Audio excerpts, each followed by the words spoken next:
All right, welcome to the house. I just want to say good morning to all those online and all those here in this room. Thank you for being here with us. We say it every week, and I'll say it again. Find yourself a Bible-believing, Bible-teaching church. If you can't make it here to these doors, because it's very important to find the right church with the like-minded believers. And it's an important step in having accountability and support and maintaining a relationship with Jesus. And so it's very important that you find you a place that you can hang out with some good people and jam. Like we just had a little jam session here. It was kind of close and intimate, summertime. A lot of people are not here today. But I ask that you online make sure that you either show up at these doors one day or you find a church that you can hang out with like-minded people. So thank you for that. As you can see, again, it's not Pastor Dave this week. It's me, Zach. But Pastor Dave had some scheduling conflicts and issues. So Dave asked me earlier in the week if I could speak again, and I was very happy to do that. It's kind of like it's something that relatively new for me in front of people and then online, but I love to talk, right? So anyone that really knows me knows that I love to talk, and I can just talk about anything. I like to find common ground with just about anybody, and I'd like to find, my wife gets mad at me because I'll talk to complete strangers in the grocery store and strike up a whole conversation like I've known them all my life. Right. And one of the things we used to do as teenagers, people used to we used to do this little bet, right, where I could go up to somebody and convince them that they know me. Right. And people didn't believe that we could do it. And we used to put money on it. Right. And so I could have a complete conversation with somebody in the store. And then I was at the wedding. Right. And so it was just one of those things. It was just something fun to do. And, we're out running around in Grove City. There wasn't a whole lot to do back then other than the bowling alley, those kind of things. So it was fun to do. But last couple weeks ago, I spoke on pruning. We was talking about removing the sucker shoots in our lives, removing the things that hold us down, weigh us down, right? Clean up and prune and make everything look beautiful again, and kind of a refresh, right? Kind of a restart in our lives. And so now we go through this whole process, and everything looks beautiful, right? The flowers are just amazing, right? And the trees look good, and our grass looks like the 18th hole at the Masters tournament, right? We're all excited and everything's done, and we're just going to sit down and chill, right? We're just going to hang out and sit back and do what we need to do. And but that's not the case, right? We know that that's not the case. Once we cut that grass, clean the dishes, do the laundry, do all the pruning in our lives, come Saturday, we got to start all over again, right? And sometimes that's hard to look at and face that, right? And a few of us in here, we love to camp, and we have permanent spots or had permanent spots. And, that weekend comes, you want to go do all those things and go ahead and hang out at the campsite. Then you got to remember, you got to get cut grass when you get back on Sunday, or you got to do your laundry, get ready for the week. And so it's a complete process, right? And so, we go through these processes of pulling these weeds out of our lives and pruning those things and maintaining on a weekly basis, right? So that we don't have to do that whole pruning process all over again, right? We don't have to go back and start all over again. It's just like this property here. When the owners of this property have done a lot of work and put in a lot of time, effort, and sweat and making this place look beautiful.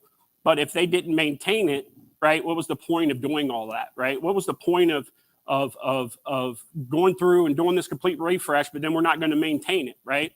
I work in an industry where it's very competitive. It's a restaurant industry, right? And so if you don't refresh, bring out new menu items, make your stores look better, and do all those type of things, your customers can walk away, right? And so you want to create things to make them come back in, right? And as like we like to say, is create that customer experience. Not just about customer service, but it's that experience. When you get in there, you sit down, everything's nice, everything looks good, and the most important thing is the food tastes great, right? And so that's the same thing with our lives and maintaining our lives, right? We prune and we do all those things, and but we still need to maintain that relationship with Jesus, right? We still need to maintain those relationships in our lives that's important to us. And we still need to reach out to Jesus every single day. We still need to reach out to our friends and family as often as we can, right? Because we've pruned those relationships, and we've pulled in the things that are supposed to be good in our lives, and we get busy, right? And so perhaps one of the biggest tyrannies of our days, right, is busyness, right? we get so busy all the time, right? We're constantly at appointments. We're constantly running kids around. We're constantly trying to meet with our friends or girlfriends or boyfriends, trying to spend time with our wives, right? And most importantly, even try to spend time with our kids, just getting that one-on-one time, right? But we allow life to get so busy that we miss some of those opportunities, right? To just hang out and relax, right? Just chill for a little bit. And it was just funny, when we were getting ready to start the service, we don't broadcast our praise and worship time, but our worship leader sat in the front here in the chair, and we were kind of just sitting there, just relaxing and just singing and taking in the Word of God through song and praise. And it was just an amazing thing that happened that kind of transponds to my message. And it's those little things in life that happen to make known what I was going to speak about today ring true. And so, as I said a couple of weeks ago, that Jesus is the vine, right? And we clear out those branches and we clear out the shrubs so that he can give us the fruit that we need to maintain that relationship with Jesus, right? He allows us to bear that fruit and then share that word. And so, but why, like I said, why would we do all this pruning and do everything that we're going to do? We're not going to maintain, right? We're not going to maintain, then why do it, right? And sometimes we do have to redo things. Sometimes we built a new house 15 years ago and it was wonderful. And it's like, oh, great. We're never going to have to do anything. And this house is the way we want it and the way you like it and all that stuff. But then life happens and you have kids and dogs and animals and all those kind of things. And now we're replacing carpet, fixing our backyard, doing all these different things in our life. It's like, wait a minute. We said 15 years ago when we built this house, we'd never have to do nothing, right? But, and that's the thing. Sometimes we need that refresh, right? Sometimes we need to sit back and say, hey, this was the path I was on, but now I need to change it, right? Now I need to just do a little refresh, right? And take time to maybe paint something or maybe go get my hair done, right? Or whatever in our lives, right? But this past couple of weeks, I don't want to get emotional about it, but this past couple of weeks were pretty hard lesson in my life, right? As I said, we decided to do a couple big projects around the house, and I know that it's a blessing, and I'm not complaining in the first world problems, right? It's a blessing to be able to do these things that we've always wanted to do. And we put in a new deck, and we're putting in a new patio, and we're trying to create this environment to where friends and family can come over and we just hang out, right? Instead of just constantly being running and on the road and going places, whatever. It's just take that moment, right? As Pastor Dave used to call it, that time alone with God, right? Tog, right? And just have those moments with the family and friends and just chill, right? Not to get rid of this busyness and try to create all these opportunities, do all these things when we just need to sit and chill, right? So I'm very thankful for that, and I'm happy for the fact that God has allowed me to be able to do that, right? But I'm a hands-on, do-it-yourself person, right? And I don't like to pay or have others do stuff that I can, right? My entire life, I grew up, my dad and I were always fixing things and doing things. The biggest reason was because we couldn't afford to pay anybody to do anything, right? If something broke down, you had to figure it out and fix it, right? You had to do it. And my dad was a maintenance man, and so he was always constantly fixing other people's stuff, right? But never fixed our stuff. It's because he didn't have the time, right? He was always working, always repairing, always fixing. And then things at our house was broke. And so I said, well, I can figure that out, right? I'll start doing those things.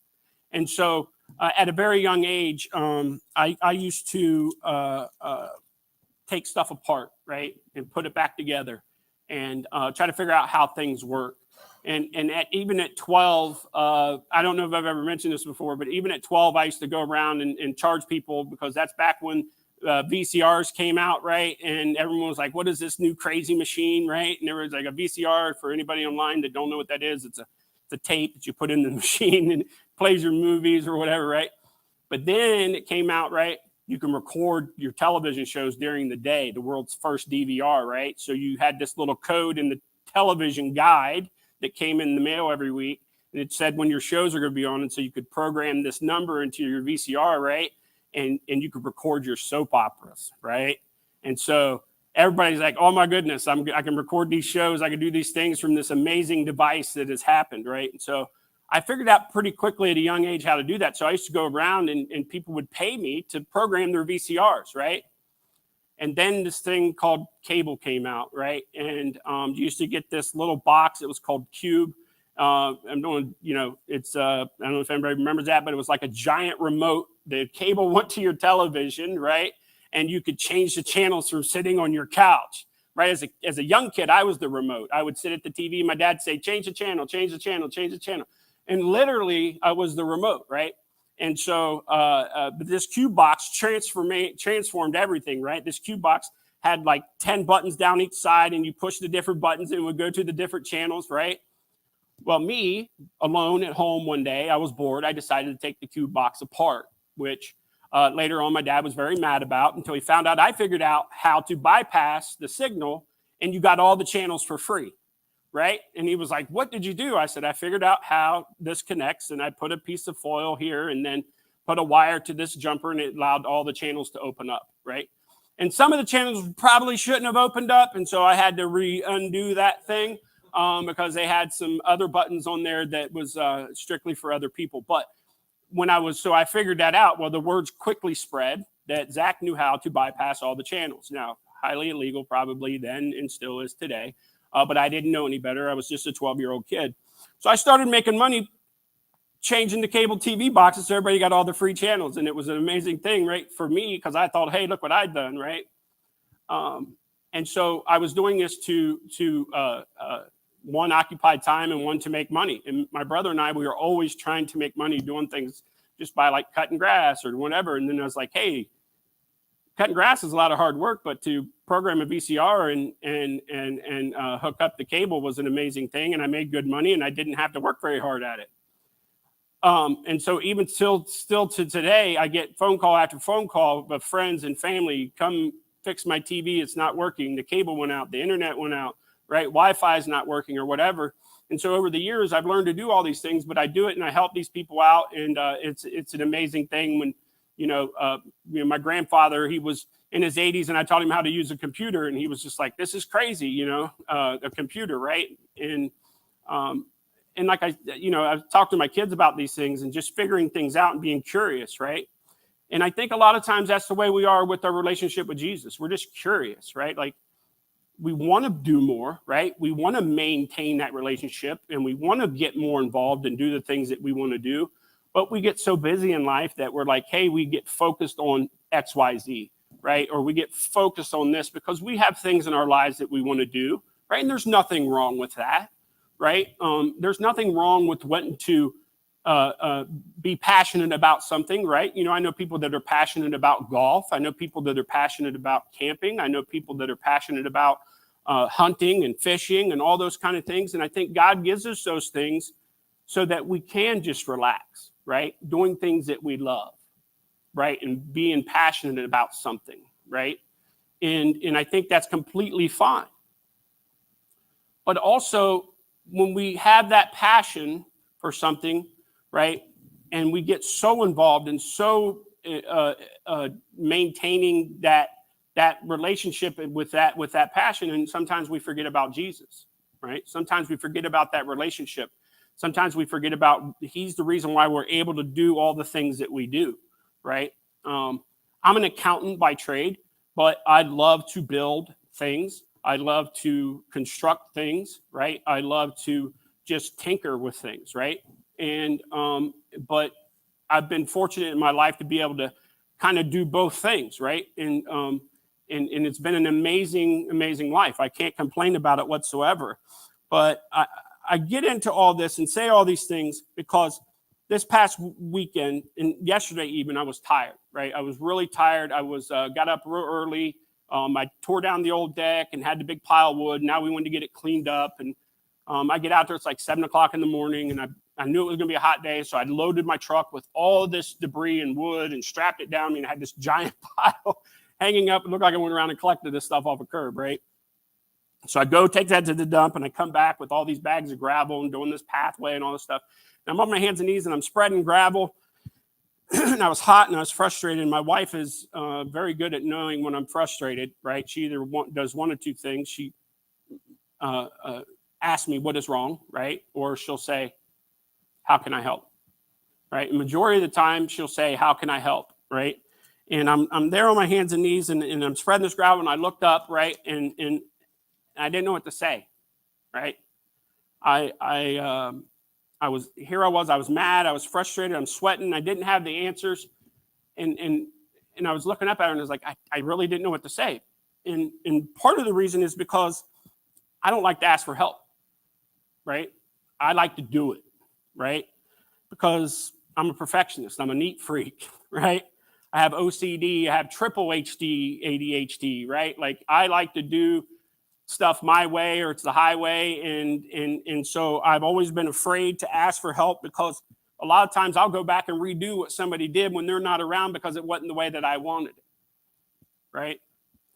And so I've created my own rules in life to where it's like, hey, I'm just going to do it and nobody else is going to be involved and they can watch me do it. And I'm just not going to ask for help, right? Because it's not going to be the way that I want it, right? And a lot of us treat our relationship with Jesus the same way, right? We try to do things for ourselves. We don't reach out on a consistent basis, right? We just continue on with life, right? We're just going to do it our way. I'm going to follow my path, right? And we don't stop and say, Jesus, please help, right? When he's there for us every single day, right? He's never forsaken us, right? He's never walked away from us. It may seem like it at sometimes because we've lost that connection, that relationship, right? And so this whole message that I'm giving you about maintaining life with Jesus, there's a lot of word in here that talks about your relationship with Jesus in the Bible, and it's very important. But you guys don't have to turn to the Bible or anything like that. But if you'd like to, Psalm 119 is what I'm going to discuss, right? Psalm 119 is this very, very, very, very long book, right? And I want you guys to read it at some point this week, right? I just want you to take the time to read it. And when I say very, very long, it's long in the terms of like me reading one verse and then saying, hey, this is the message, right? But Psalm 119 is just this tremendous book where, Psalm 119, 9 through 16, we learn about God through his word, right? And then you go on further and then Psalm 119, 50 through 64, we're called to seek God's will in our life, right? Psalm 73 through 77, as we obey God's will, people will start seeing changes in our lives, right? And then in Psalm 119, 124 through 128, like I said, it's a little bit longer. God gives us sure guidance in our lives, right? God has always given us sure guidance in our lives, right? And so I don't want to dismiss the fact of reading the verse today, but I want you to take the time to read Psalm 119 and relate it to this message today when you get a chance, okay? I think it's very important. And sometimes we spend more time with ourselves than we spend to maintain our relationships with Jesus, right? A lot of times we're constantly maintaining ourselves, right? We're getting our hair done, we work out, we're on social media, making sure we're connected with all of our friends. My wife and I used to watch this show, right, called God Friended Me. It was an amazing show, and we loved it, but it got canceled. So that means, because we liked it, it got canceled, right? That's usually how television works. But this guy, the premise of the show, the guy that was the lead in the show was actually an atheist. He had a podcast about atheism, but his father was a preacher at a church or whatever. And then all of a sudden he was friended by God on Facebook, right? And so it was an amazing show, but then they end up going out helping all these people, right? And then constantly he would get a new friend request every week from somebody, right? But he learned that friend request meant he was supposed to go help this person out, right? He was supposed to go do something and figure out why he's supposed to help and maintain something in somebody else's life, right? And then in the course of helping all those people out, he's starting to discover, right, what he's supposed to do in life, and started having a closer relationship with his father, who's a preacher, and started developing his own relationship with God. Now, my squirrel mind just went sideways there because I was thinking about the show. But, we all go get, our hair done and do all those things, get our nails done and go get things waxed and tucked and whatever. Although, right, there's nothing wrong with that. And I'm not saying that because, side note, my wife and I have this thing where I'm the one that has weekly hair appointments, right? I'm the one that goes get my hair cut on a consistent basis. But I think that's from the military and maintaining your look and everything else. And there's nothing wrong with that, right? Like, that's a whole nother sermon, but taking care of yourself and being, neat and presentable and those kind of things. There's nothing wrong with that. But a lot of times we get caught up into how do we look on social media, and how do we look in front of our friends, and we got to take our vacation pictures, right, and all those kind of things.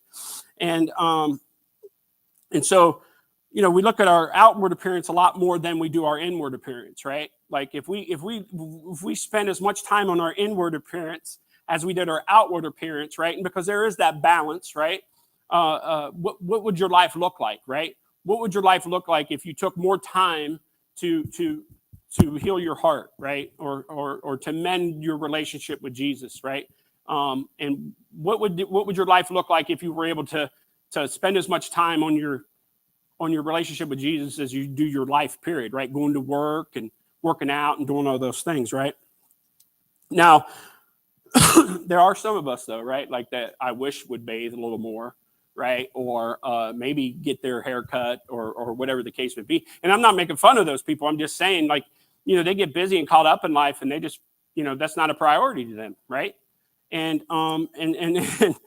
so I say, to each their own, but I would forgive my weekly haircuts, right? I would forego maybe a shower or two, right, or three, if I could have more time with Jesus, or I could share the word of Jesus with somebody else, right? So like, I'm not against those things, but I would I would sacrifice a lot more, right, is what I'm getting at, that I normally would say that I wouldn't if it came down to the fact that my relationship with Jesus is suffering, right? Sometimes you have to cut some of those things out, like we talked about in the pruning process, but it's also part of the maintaining process going forward with all the hard work you've done, right? And so there's a very popular but very, very true verse that I am going to read to you today that I feel like it's crucial in our lives, right? And it comes from Matthew 11 verses 28 through 30. Come to me, all who weary and burdened, and I will give you rest. Take my yoke upon you and learn from me, for I am gentle, humble in heart, and you will find rest for your souls. For my yoke is easy and my burden is light, right? And I know Pastor Davis has said this verse many times in many of his sermons, and it's not just because it's a popular verse, because it's true, right? It just rings true, right? When you are tired, right, and you do need rest, right, come to me, for I am gentle and humble in heart, right? Because we reach out to our friends and we reach out to our family, and we're having problems, and we text back and forth, and so-and-so this and so-and-so that, and da-da-da-da-da. And sometimes you hear what you want to hear, and sometimes you don't, and sometimes it causes even more problems, right? But I've never had more issues when I took my problems to Jesus, right? It didn't create more issues. It solved my issues, right? Now I am not saying to just, stop maintaining yourselves, right? And take all that time and throw it into Jesus. But what I'm saying is Jesus wants us to maintain that relationship with him, right? That is why we prune and cut and went through this whole process, right? And then sometimes by maintaining that relationship with Jesus, it also helps you maintain your relationships in life, right? Because they start seeing those changes in you. They start seeing the differences in you, right?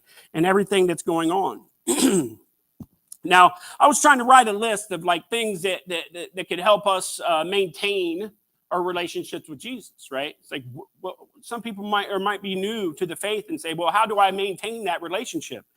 Well, first and foremost, read this right here, the Bible, right? This is the truth. This is your guidance in life, right? And so I'm speaking from Psalms today, but also there's the Proverbs, and there's all the story of Jesus and all those things. But a lot of the answers, not a lot, all the answers are here. You just got to read and find it, right? And maintain it and study it, right? And people say, well, I don't like to read. Well, guess what? The Bible app now will play the Bible for you. Listen to it in the morning, right? There's all kinds of YouTube videos of someone reading the entire Bible, right? Put it on in your car. Whatever you need to do to get this word into your brain, right? And second, ask for help, right? Don't be afraid to ask for help. Ask Jesus for help every single day. Thank him for helping you every single day, right? Prioritize Jesus in your schedule, right? Like a lot of us have calendars. A lot of us have all these things in our lives, but is Jesus on that calendar, right? Devotions, right? I find a lot from devotions, right? And it always seems to be the one thing that I need when I turn to that devotion. It's that devotion that I needed for that day. It happens all the time, right? Now, I'm an early bird, right? I like to get up early. And sometimes I just get up early and I go sit and just pray, right? There's nothing wrong with taking that moment and just praying every single day before you do anything else in your life. You know, there's this saying, and I told my kids all the time, the first 30 seconds of whatever you received in the morning is probably how your day is going to go, right? So if you wake up and you open your phone and you start flipping through social media and TikToks and all those kind of things, and maybe we're going to see negative things, maybe even just flipping on the news first, right? The first thing that's happening lately is everybody's getting shot and everybody's getting killed and everybody's getting robbed and all those kind of things. If that's your first thought and your first thing that you take up in the morning, how's the rest of your day going to go, right? One of the things my wife taught me years ago, and that was just writing stuff down, journaling. My wife's got a journal for this, a book for that, a book for this, and I started doing it. So we got these everywhere, right? Because I just want to write stuff down. I want to maintain my memories, right? When we're on vacation, she'll have a little journal and she'll say, this happened, this happened, this happened, just to put it away. So later on when we say, hey, your vacation, right? Whatever, what's some of the funnest things that happened or what happened for this or that or whatever, she can go back to there and she can say, hey, remember when we went here? Remember when we did this? And because my wife always says, the best thing in life is making memories, right? And so why not write those things down, especially when they're good things that Jesus has provided for you. Now, I'm not, just, shout out to the house. All of our stuff's online, so you can get on there and listen to old messages, listen to live messages or whatever, and you can listen to those every day. The other thing is accountability partners, right? I thought that was huge because, like, especially if you're married, your wife should be your accountability partner and you should be hers, right? Automatically. That should be given, right? And if not, work on that, right? But then going forward, it's okay to have friends doing Bible studies together, just meeting for coffee and just talking stuff out. Like, hey, I've had a bad day. I need to talk to somebody, right? There's nothing wrong with that. But the most important thing on this list for me was turn to God even when he feels even the furthest away he's ever felt, right? Turn back to God and Jesus. I mean, even Jesus turned to God and he is God, right? That's a whole nother sermon again, right? We can get into that later, but even Jesus walked away and spent time with God and said, help me. What is going on? What is happening? What do I need to do? Right? And provided that message. And it's not only that important relationship with God, like I said earlier, but it's also to help with all the relationships in your life, your wife, your girlfriends, your kids, your children, and all of those things. And so as we've gone through this pruning process, and now we've gone through this process to talk about maintaining that process with Jesus in his life, I want you to reflect back, and I want you to read that Psalms 119, right? And I want you to remember the Psalms 125, and just take the time every day to just, even if it's just reading a few pages, a few words or whatever, to maintain that relationship that's most important, anything in your life, because that relationship ties together all your other relationships, I feel, right? That's very important. And again, don't be afraid to ask for help, and just reach out, right? That's what we're here for. That's what the house is here for, to maintain that relationship with Jesus, but also be amongst like-minded people, like I said in the very beginning of this sermon. So again, thank you for being here today. Thank you for taking the time to listen to us, or listen to me, and then listen to me online. And I hope you guys have a wonderful day. Okay? And close us in prayer. Dear Heavenly Father, I just want to thank you for this wonderful day. Thank you for the breath in our lungs. Thank you for the life in our bodies. Lord, thank you for the ability to reach out to you in prayer, to be able to pray to you and ask you for help and guidance and teaching us in the ways that you want us to be, so that we can be people of this community that can share the word and to bring others to Christ, Lord Jesus, and to just love one another. And we just thank you for that. And we thank you for this opportunity to be alive and be on this earth during this time. And we just love you so much, and we praise you so much, and we thank you so much. And in Jesus' name we pray, amen. Now, before we close, I just want to say, tithe and offerings is very important to what we do. and to what we do for the community and be able to provide. There's several ways to give: online, mobile, and then in the back, there's some baskets back there if you want to drop something in the envelope.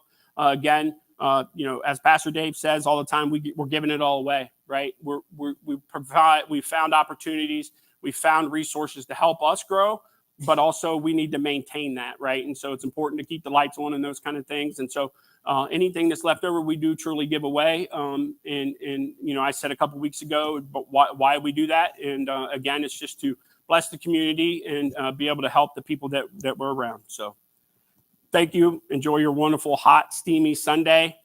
Spend some time together, reflect, and work on your relationship with Jesus.